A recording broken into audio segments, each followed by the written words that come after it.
The Tailypo. No author known. Living around people can be rough. Makes a man want to just move away and live your own way.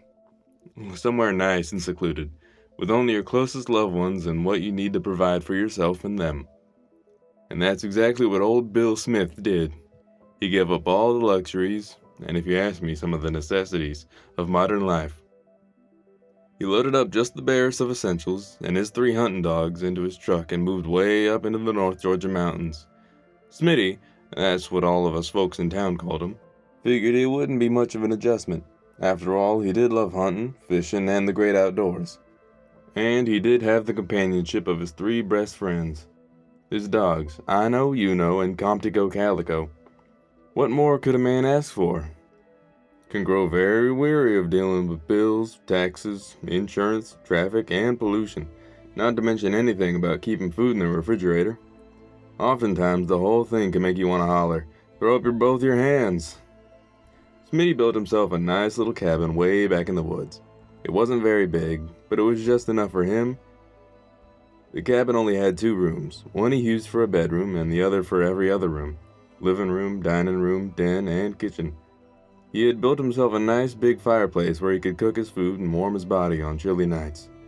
He planted himself a nice little vegetable garden on the side of the house and would hunt and fish for most of his food. But at least once a month, he would drive the 25 miles down the mountain to the little store to buy those things he couldn't provide for himself. During the warm months, Smitty had no problem catching as much small game as he needed, but the colder months proved to be a little more difficult to keep his stomach full. Well, it was on one of those cold, wintry nights that Smitty went out to his storage shed to see what he could find for dinner. All he found was a small piece of fatback meat and a handful of rice. There was too much snow on the ground to travel the 25 miles to the store, so he had to make do with what he had. He ate the fatback and a little bit of the rice, but he gave most of the rice and the water that he had boiled the meat in to his dogs. After all, they had to eat too. He called out, "I know, you know, Comptico Calico, come on doggies and get you some of this here dinner." And those dogs came running in as fast as they could and lapped up all that rice mixture. Smitty was still a little hungry, but there wasn't much he could do about that. So despite the protests of his grumbling stomach, Smitty stoked the fire in the fireplace to keep the cabin warm as he went to bed. The sound of the wind blowing around, and in some places through, the tiny cabin had almost lulled Smitty to sleep. When he had heard something, he opened his eyes and saw a shadow on the wall. He eased out of bed and tiptoed into the other room. There, he saw the oddest looking creature he had ever seen.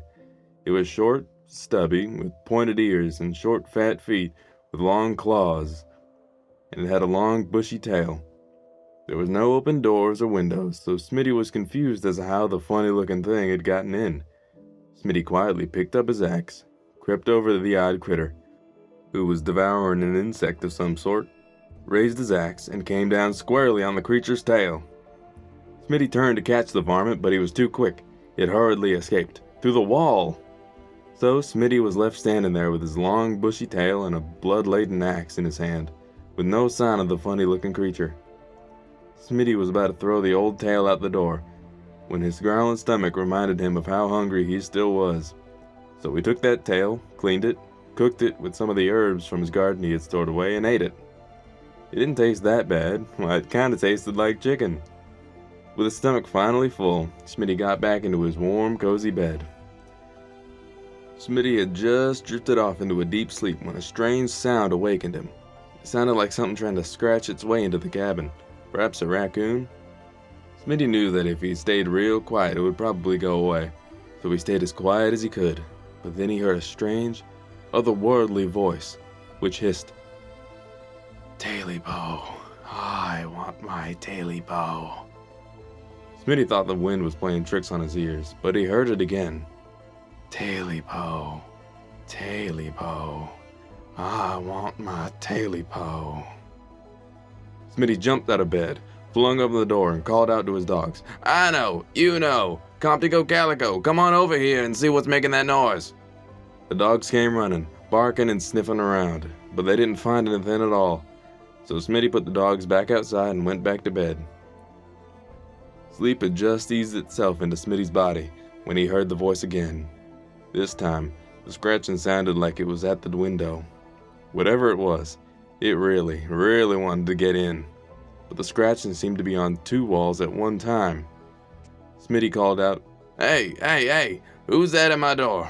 Get on away from here." Then he heard the strange voice again, only this time a little louder. "Tailypo, Tailypo, I want my Tailypo. Tailypo, Tailypo, I'm coming to get my Tailypo." Old Smitty, who wasn't one to frighten easily, was getting a little shaky.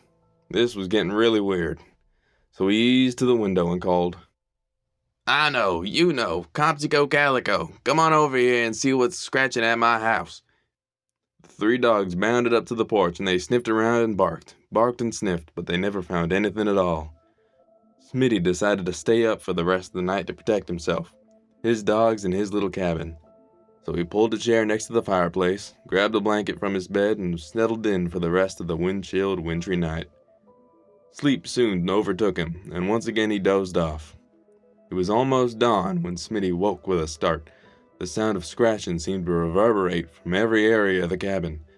Smitty frantically searched for his axe, his rifle, or something to defend himself with, but he was so frightened he couldn't find anything. The scratching grew louder and louder and louder, and then the voice. "Tailypo, where is my Tailypo? Give me back my Tailypo."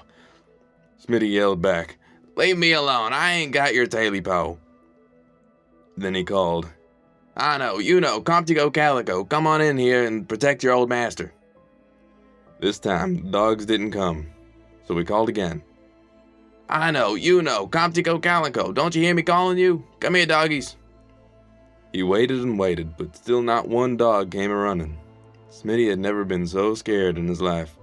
He ran to his bed and jumped in. The scratching and the voice grew louder and louder. Smitty yelled back as loud as he could, "I ain't got no Tailypo, so why don't you leave me here alone and go on about your business? It ain't hurt nobody or nothing, so just leave me alone." The scratching seemed to be inside the house now, and the voice was so loud it was deafening. "Tailypo, you took my Tailypo and now I'm back to get it. Give it to me now." Smitty pulled back the cover over his head and stayed as quiet as he could, but the scratching was now in his room. "Tailypo, you better give me back my Tailypo." Smitty then felt the thing, scratching up under the bottom of his bed and onto the cover. Smitty eased the cover down to see what was steadily approaching. Then he saw it, a short, stubby creature with pointed ears, fat feet, with long claws and bloodshot red eyes that glowed in the dark. Eyes that seemed to burn straight through Smitty. Before he could pull the cover over his head again, the thing pounced on his chest, looked straight down at him and said, "You got my Tailypo, and you better give it back to me now." Smitty yelled, "I ate it! I ate your Tailypo! It's gone!"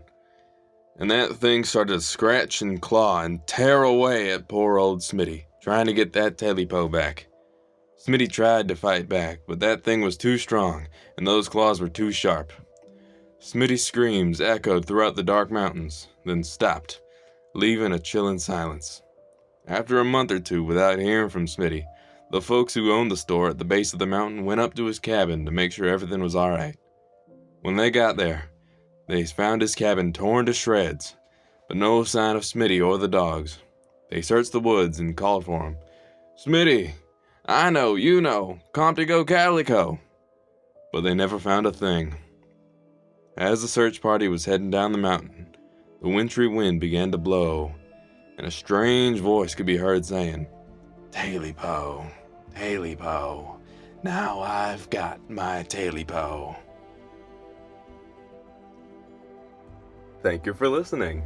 This is an old folk tale from around the Appalachian Mountains, and particularly the Blue Ridge Mountains where I'm from.